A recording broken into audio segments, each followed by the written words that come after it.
र विगतमा विगतको शैली विगतको चरित्रलाई साहित्यमा रमाउने दलहरू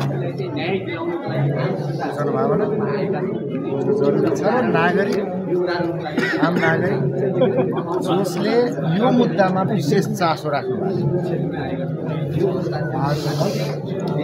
यो हस्ताक्षर जुन तस्बिरहरू बाहिर आइरहेको छ क्रिया बसिरहेका व्यक्तिहरू गएर हस्ताक्षर गरिरहेको गौको बोकेर मकै बोकेर गौकोमा मकै बोकेर गएकाले हस्ताक्षर गरिरहेको भएको यो देखिरहँदाखेरि त एउटा तपाईँहरूमाथि सिम्प्याथी जस्तो हो कि अथवा साँच्चै परिवर्तनको एउटा बिगुल फुट्ने जस्तो मैले फेरि पनि अब राजनीतिमा नयाँ दल जुन किसिमको कारणले गर्दा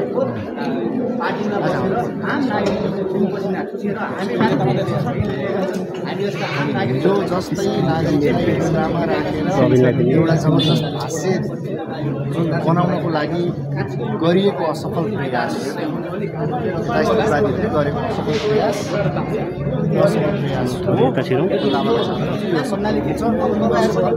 नागरिक स्तरबाट नागरिकले नै असफल पारिन्छ। किनकि हामी जन अदालतमा छौँ, हामी नागरिकको अदालतमा छौँ। नागरिकको अदालतले यो षड्यन्त्र बुझेको रहेछ भन्ने चिज यो अभियान सञ्चालन हामीलाई लाग्थ्यो कहिले नागरिक स्तरमा चाहिँ हामी यो अभियान यो प्रतिस्रोतको बुझाइ कस्तो छ हामीलाई लाग्थ्यो कहिले, तर नागरिकहरूले त्यो मुद्दा यति सूक्ष्म गरिएको भएको छ। छानबिन समितिको प्रतिवेदनको पेज नम्बर 449 नागरिकले राम्रोसँग पढ्नु भएको छ, बुझ्नु भएको छ। त्यहाँ स्पष्ट लेखिएको छ 449 मा रवि लामिछानेको सहकारीबाट रकम ल्याउनमा कहीँ पनि संलग्नता पुष्टि भएन, देखिएन। तर मिडिया ट्रायल फर्म र त्यो एउटा एक किसिमको एउटा षड्यन्त्रको शिकार बनाइएर जुन किसिमको भाष्य निर्माण गर्न खोजिएको थियो त्यो भाष्य त्यो हस्ताक्षर अभियानमा चिर्नेछ, चिरेको छ। त्यो सहभागिताले त्यही देखाउँछ। तर राष्ट्रपा जसरी कला क्षेत्रले तपाईँलाई सहयोग गरेको थियो, साथ दिइरहेको थियो, विभिन्न सङ्घ संस्थाबाट साथ दिइरहेको थियो, यति बेला आजै मात्र पनि पूर्व प्रधानमन्त्री समेत आएर हस्ताक्षर अभियानमा साथ दिनुभयो। कसरी लिनुभएको छ? मैले जोडिहालेँ नि यो पिटिआईको दम्ब र त्यो दुई दल जुन गठबन्धनको दुईवटा दल छ ती दलहरूको दम्बलाई सहेर बस्ने एउटा तब्का होला। अहिले सरकार गठन हुने बित्तिकै भने सरकार कसैलाई फसाउन र कसैलाई बचाउन गठन भयो। मैले दिएको त्यो सरकार गठन हुने बित्तिकै दिएका ती अभिव्यक्तिहरू अहिले तथ्यले सबै पुष्टि हुँदैछ भनेको सङ्ख्याको आधारमा।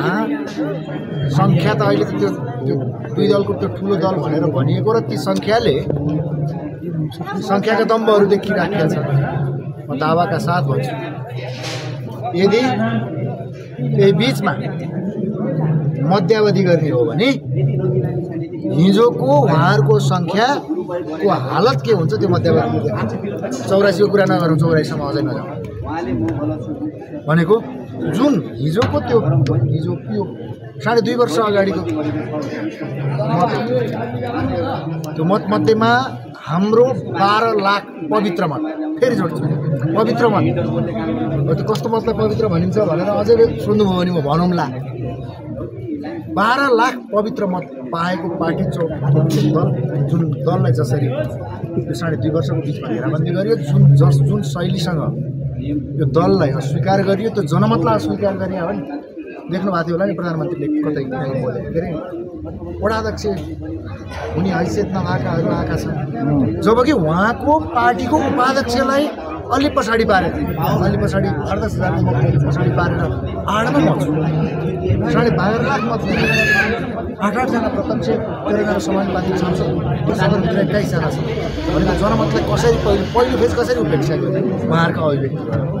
2 हामीले बोलेका मुद्दाहरू हामीले उठाएका जनजीविकाका मुद्दा जनआवाजहरू कसरी उपेक्षा गर्यो, ल भएन सकिँदैन भनेर नेतृत्वमाथि कसरी षड्यन्त्र रहेछ।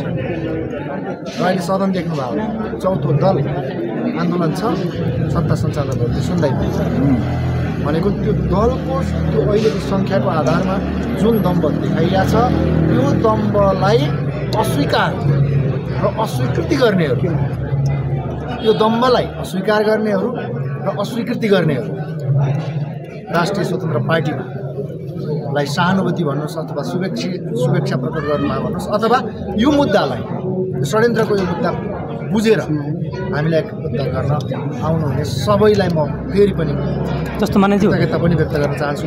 पूर्व प्रधानमन्त्रीज्यूहरू आउनुभयो, उहाँहरूलाई पनि म विशेष हार्दिक कृतज्ञता व्यक्त गर्न चाहन्छु। कलाकारहरू आउनु भएको छ, सङ्गीतकर्मीहरू आउनु भएको छ, जति पनि आएर एउटा सत्यलाई त्यसलाई भ्रम सिर्जना गरेर अनेक भाष्य बनाउने कोसिस विरुद्ध लागेर हस्ताक्षर अभियानमा आइदिनु भएको छ। म उहाँको विशेष धन्यवाद। जस्तो मानिज्यू तपाईँको पार्टी सभापतिदेखिर कारगर हुनुहुन्छ र राष्ट्रिय स्वतन्त्र पार्टीले चाहिँ यतिखेर चाहिँ चन्दा उठाउने सङ्कलन गरिरहेको छ पार्टी सभापति निकाल्नको लागि भन्ने सामाजिक सञ्जालमा एक किसिमको आरोप लाग्यो, यो हो कि होइन प्रमाणित गरिदिन्छ? यसलाई यसरी भन्छु कि म के गर्छु भने हल्का टिप्पणी र हल्का तर्कहरू गहिरोसँग प्रश्न पार्न जान्दिनँ र त्यो आवश्यक पनि ठान्दिनँ। यो पार्टी स्थापना भए पछाडि के भने स्थापना हुने बित्तिकै अनेक आयो, चुनाव ताका जिते एकजनाले हो भने पर्खिनु पऱ्यो, आउनु त क्रमशः आउन यहाँसम्म आउँदा काम गर्यो स्टर्न भने त्यो काम गर्दा स्टर्न भन्छ। अनि हामीलाई त्यो भनेको कुरा कसैले आर्थिक सहयोग कहीँ कतै त्यो पार्टी सभापतिलाई पैसाको कारणले पैसाले अड्केर बसेको विषयवस्तु हो, यो कसले बुझे छैन होला र? चितवनमा देख्नु भएन लाल पूर्जा? देख्नु भएको थिएन लाल पूर्जा? हातमा चितवनवासीको लाल पूर्जा थियो, पैसाले अड्किया हो, षड्यन्त्रले अड्किया हो नि। अनि यस्तो यो तर्क र त्यो कुशैलीसँग गरिएका तर्कहरूलाई मैले एउटा शब्द भने यी निम्सारा तर्कहरूको म गहिरेर खण्डन गर्न चाहन्छु। भनेको यो भ्रम हो, भ्रम फैलाइयो। तपाईँलाई के लाग्छ? तपाईँलाई के लाग्छ? चितवनवासीको हातमा भएको पूर्जाले के बोलेको थियो? अहिले हो, उहिले हो।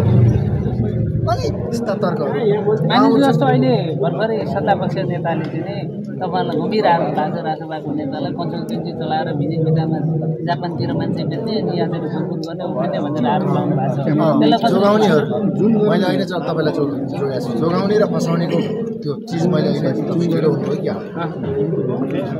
उनीहरूले लगाउने आरोपलाई ती आरोपहरू प्रमाणित गरे पश्चात विधिको शासन मान्छौँ र यो देशमा सुशासन स्थापित गरेरै छाड्छौँ भनेर आएको हामीलाई प्रमाणित गर त्यसरी बोलेर त्यस्ता कुराले कुनै अर्थ लाग्दैन।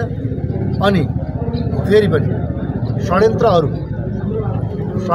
अस्थायी हुन्छन्। षड्यन्त्र अस्थायी हुन्छन् भन्ने चिज पार्टी सभापति माथिको अहिलेको प्रतिस्रोत यो अस्थायी हुन्छन्। ती अस्थायी षड्यन्त्रहरू सिरेर राष्ट्रिय स्वतन्त्र पार्टीका लागि